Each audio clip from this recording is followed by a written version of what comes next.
अपने पसंदीदा शो के फुल एपिसोड देखने के लिए अभी डाउनलोड करें दंगल प्ले ऐप।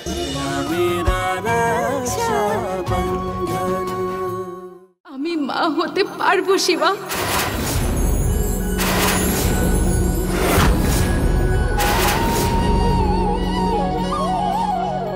না, আমি ঠিক করে শুনিনি কনক। না, তুমি এক্ষুনি যেটা বললে ওই যে ওটা আরেকবার আমাকে প্লিজ বলো।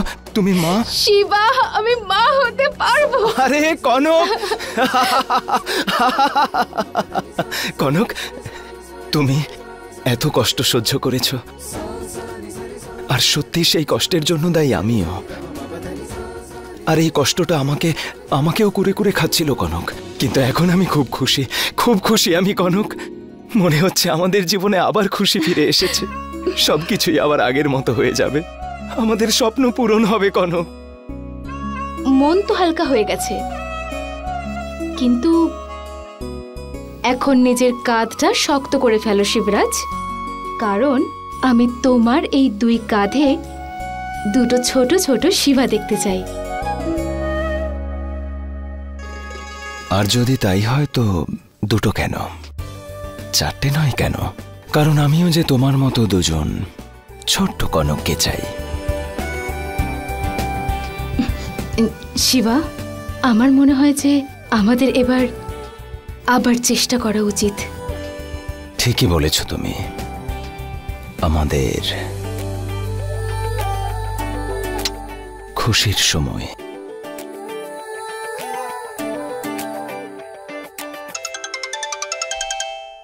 আরে তোমার ফোনটা আসার আর সময় পেল না।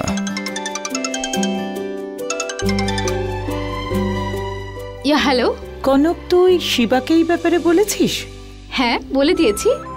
আই এম শিওর এই ব্যাপারটার অন্য অ্যাঙ্গেলটা তুই শেয়ার করিসনি।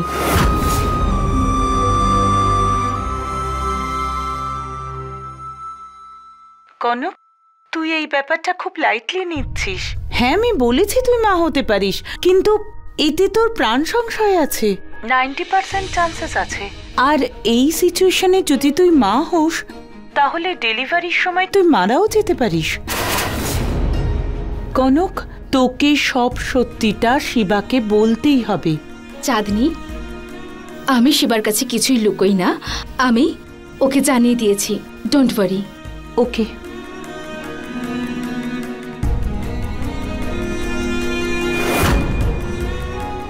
শিবা কোথায় চলে গেল হঠাৎ?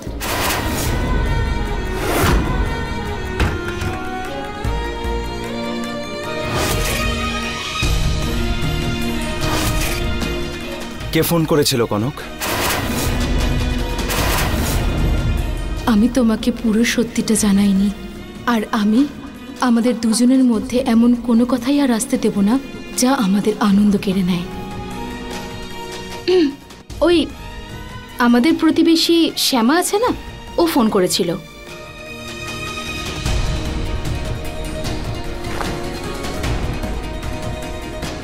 একটা কথা জেনে রাখো, আমি যখন থাকবো আমার সময় তুমি অন্য কাউকে দেবে, সেটা আমি হতে দেব না। এবার থেকে আমি যতক্ষণ থাকবো তুমি শুধুই আমার, বুঝলে? তা কি বললো তোমার বান্ধবী? না, কিছু না, ওসব হতেই থাকে কথাবার্তা। কি এমন কথা? দুই বান্ধবীর মধ্যে কি এমন কথা আছে যা তোমার স্বামীকে বলতে পারছো না? শিবা, ওই শ্যামা আছে না, যার স্বাদের অনুষ্ঠান ছিল, ওই কল করেছিল। অনুষ্ঠানে যা যা হয়েছিল সেই জন্য ওর সেটা একদমই ভালো লাগেনি, ক্ষমা চাইছিল আমার থেকে। আমি বলছিলাম কোনো ব্যাপার না। তুমি মিথ্যে বলছো।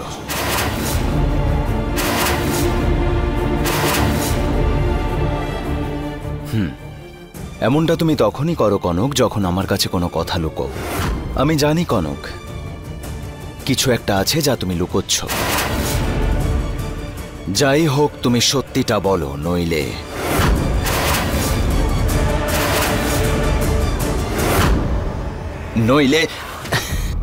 মজা করছি কনক, মজা করছি।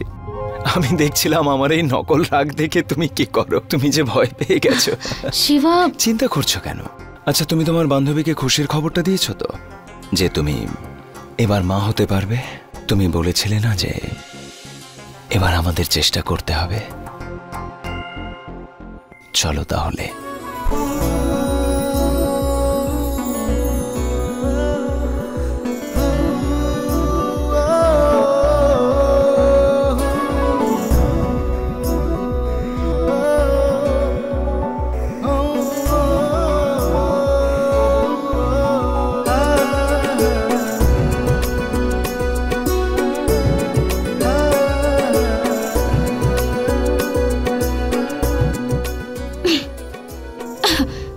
কি হলো কনক, ঠান্ডা লেগেছে? জানি না কেন মাথা ব্যথা করছে একটু। খুব মাথা ব্যথা করছে? দেখি শুয়ে পড়ো, একটু শুয়ে পড়ো। আমি তোমার জন্য কিছু নিয়ে আসছি, ঠিক আছে?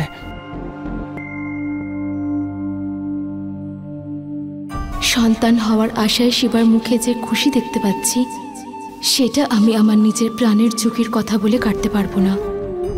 এখন যাই হয়ে যাক না কেন, আমি শিবার সন্তানের মা হতে চাই।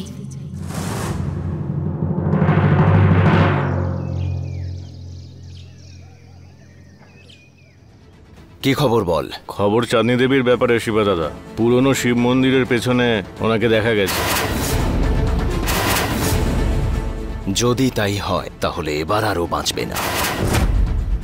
এবার ওই চাঁদনি মাকে আমি এমন শিক্ষা দেব না যে দ্বিতীয়বার ও আর কখনো রশ্মির কোনো ক্ষতি করার সাহস পাবে না। এবার বুঝতে পারবে ও যে শিবা যতক্ষণ শান্ত থাকে ততক্ষণ সব ঠিক থাকে, কিন্তু যখন শিবা তার রুদ্ররূপ ধারণ করে তখন প্রলয়ে আসে, আর এই প্রলয়ে চাঁদনি মাকে শেষ করে তবেই থামবে।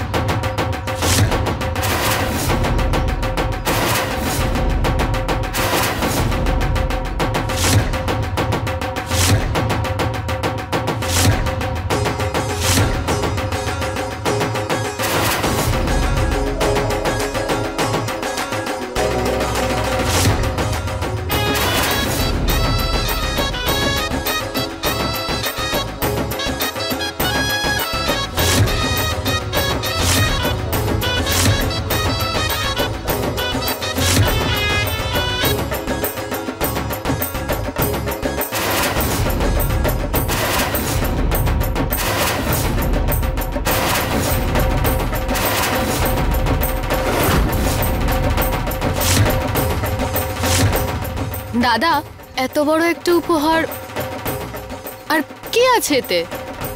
ব্যাস, বন্ধ করো এই নাচ গান। কে তোমরা? এখানে কি করছো? কি আছে এই বাক্সে? আপনি নিজেই দেখে নিন।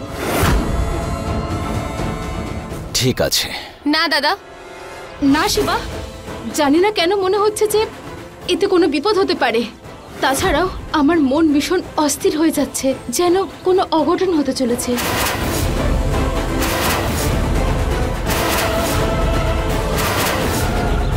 হ্যাঁ শিবা দাদা, কনক বৌদিমণির সন্দেহ ঠিক হতে পারে। কে জানে, হয়তো কারোর কোনো চাল আপনার ক্ষতি করতে চায়। হ্যাঁ দাদা, তুমি এটা খুলো না। যতক্ষণ না দেখবো কিভাবে বুঝতে পারবো যে বাক্সের মধ্যে কি আছে। আর এমনিতেও আমি তোমাদের দুজনকে বিপদের মধ্যে ফেলতে পারি না, তাই আমাকেই দেখতে হবে কনক। ভয় পেও না, সরে যাও তুমি। শিবা, ওটাকে পাঠিয়ে দাও তুমি। কনক, রশ্মিকে নিয়ে তুমি ওদিকে যাও, যাও।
যাকে খুঁজছিলি অলি গলি তাকে নিজের উঠোনেই পেলি। বাবা বাবা, আমি শুনলাম তুই তোর লোকেদেরকে আমায় খোঁজার জন্য গ্রামের অলি গলিতে পাঠিয়েছিস। দেখ, আমি চলে এলাম। কেমন লাগলো উপহারটা শিবা?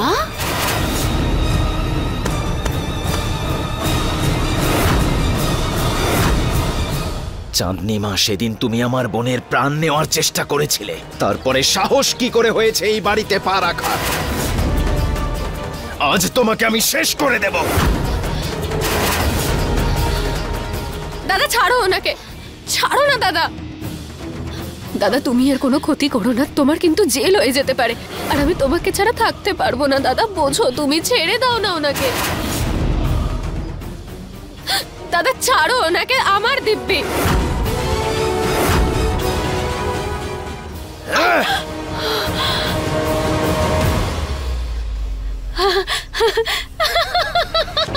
তোমার এই হাসি থামাও চাঁদনি মা।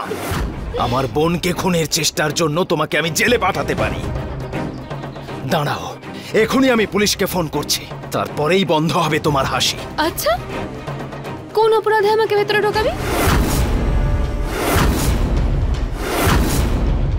আমি শুনেছি আইনের ক্ষমতা প্রচুর, কিন্তু আইনের চোখে একটা কালো কাপড় বাঁধা থাকে। যে কোনো অপরাধীকে শাস্তি দেওয়ার জন্য কিছু প্রমাণ, কিছু সাক্ষ্য, কিছু সাক্ষী, এসব কিছুর অনেক প্রয়োজন হয়। কিছু আছে তোর এই সুন্দর গল্পটাকে প্রমাণ করার জন্য?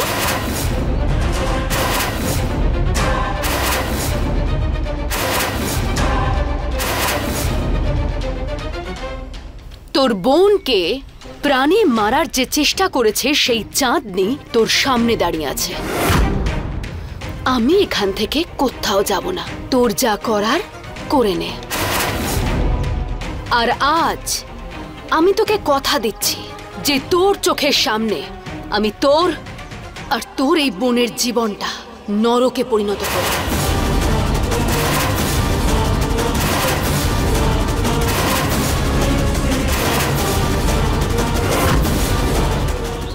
এই বাড়িতে তুমি কোনোভাবেই থাকতে পারবে না, কারণ এই বাড়ি আমার বাবা উমেদ প্রতাপ সিং এর নামে ছিল, আর তিনি চলে যাওয়ার পরে এই বাড়ির অধিকার আমার। তাই এই সিদ্ধান্ত এখন আমার যে কে এখানে থাকবে আর কে থাকবে না। বুঝতে পারছো?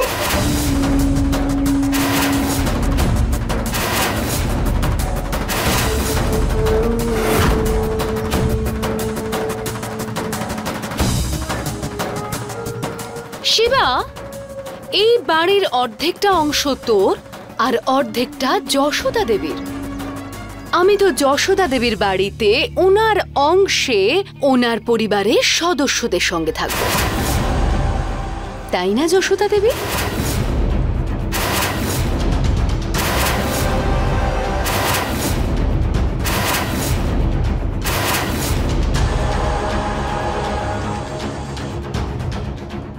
অর্জুন, কাজের লোকেদের বল গেস্ট হাউসটা যেন পরিষ্কার করে দেয়।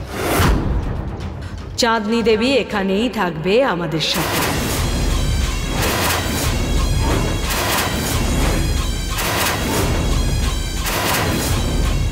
কারণ এ বাড়ির অর্ধেক মালকিন আমিও, তাই এই সিদ্ধান্ত নেওয়ার ক্ষমতা আমারও আছে। হ্যাঁ, এই বাড়ির অর্ধেক অংশ আপনার নামে আছে, কিন্তু তার মানে এই নয় যে আপনি সিদ্ধান্ত নেবেন কে এখানে থাকবে আর কে থাকবে না। এই বাড়ি থেকে চাঁদনি মাকে আমি নিজেই বের করে দেব যশোদা দেবী, চাঁদনি মা যদি এই বাড়িতে থাকার চেষ্টা করে।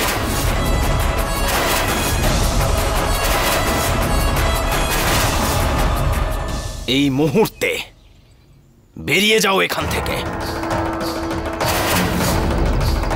শিবা, এই বাড়ির অর্ধেক মালকিন আমিও, আর এই বাড়িতে কে থাকবে আমার অংশে সেটা আমিই ঠিক করব, আর এটা আমার সিদ্ধান্ত আর তার সাথে আমার অধিকারও।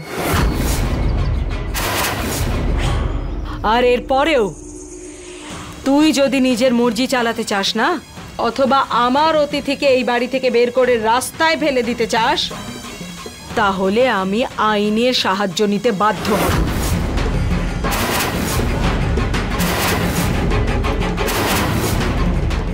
তোর মতামত এখানে চলবে না, বুঝেছিস? মা এসব কি বলছো তুমি? এই চাঁদনি, এই যা বলে দিয়েছি তা বলে দিয়েছি, এটা আমার হুকুম, এইটাই হবে। শিবা, কিছুক্ষণ আগেই তুই বলছিলিস যে তুই আমাকে এই বাড়ি থেকে বাইরে বের করে দিবি। তোর এই স্বপ্নটা তো, কিন্তু আমি তোর আর তোর বোনের জীবনটা নরকে পরিণত করার স্বপ্নটা অবশ্যই পূরণ করব।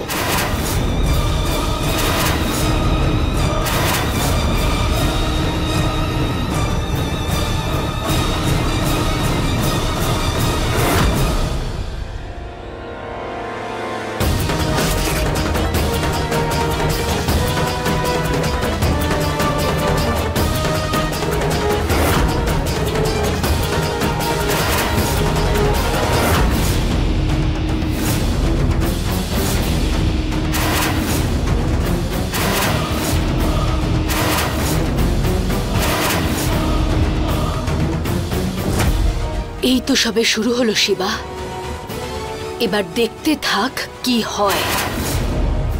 তোর আর তোর বোনের জীবনে আমি এমন ঝড় তুলব যে সেই ঝড়ে তোরা দুই ভাই বোন উড়ে চলে যাবে।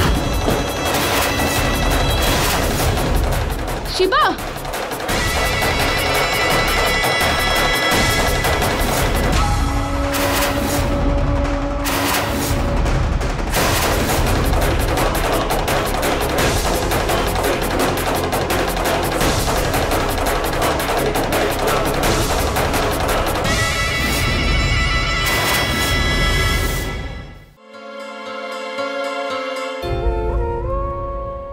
থাক রোশনি, আমি ঠিক আছি, এসব করতে হবে না, ছেড়ে দে। কেন দরকার নেই বলো তো?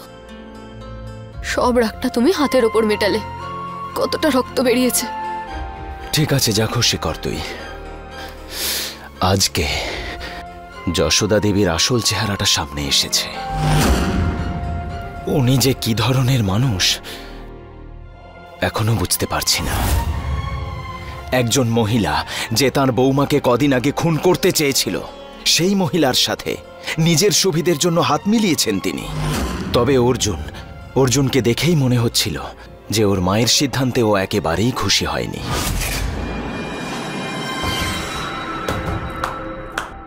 বাহ মা বাহ, তুমি সেই চাঁদনিকে সঙ্গ দিচ্ছ যে তোমার ছেলের জীবন নেওয়ার চেষ্টা করেছিল। কেন করছো তুমি এরকম? যশোদা দেবী, আপনি কোন ধাতু দিয়ে তৈরি সেটা আমি বেশ বুঝতে পারছি।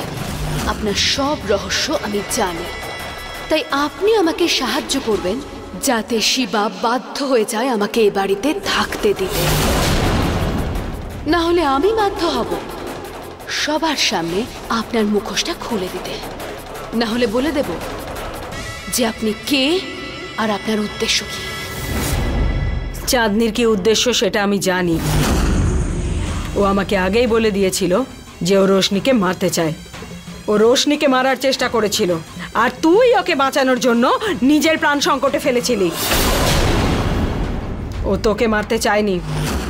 তোমার এই ব্যাপারটা জানার পরও কোনো যায় আসে না যে ও রোশনিকে মারতে চাইছে। সেই রোশনি যে আমার বিবাহিত স্ত্রী।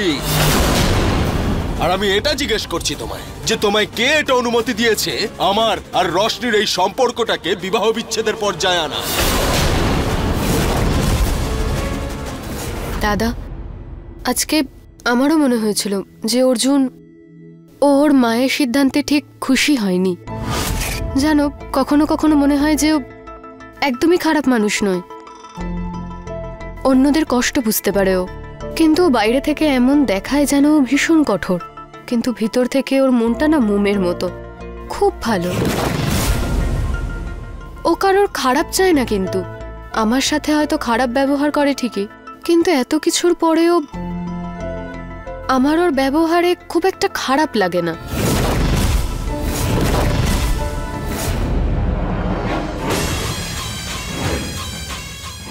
অনুমতি? আমি তোর মা, এক মায়ের তার ছেলের জীবনের ব্যাপারে সিদ্ধান্ত নেওয়ার জন্য অনুমতি নেওয়ার প্রয়োজন পড়ে না। তুই সেই অর্জুন তো, যে নিজের মায়ের সিদ্ধান্তকে দৈববাণী বলে মেনে নিতিস। আজ তুই আমার সিদ্ধান্ত নিয়ে প্রশ্ন তুলছিস। তুই আবার রোশনিকে ভালো টালো বেসে ফেলিসনি তো?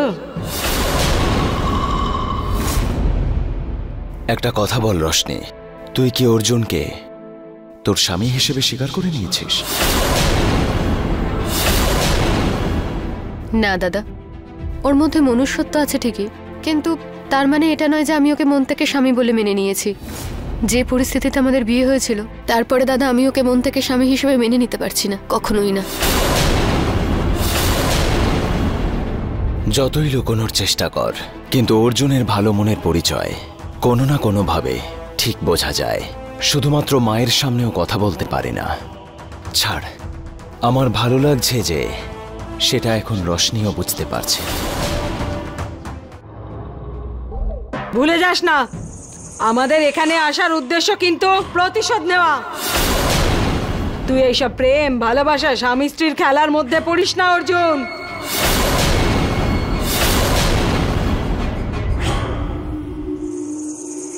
আচ্ছা মা, আমি আবারও বলছি, এই চাঁদনির থেকে তুমি দূরে থাকো। ওর কথায় দয়া করে বিশ্বাস করো না, ও কিন্তু ঠিক নয়। ভুল না ঠিক এ কথা তোর মুখে শোভা দেয় না অর্জুন। মনে আছে, প্রতিশোধ নেওয়ার জন্য তুই কিন্তু রোশনির আগের স্বামী সমরকে মেরে এখানে এসেছিস।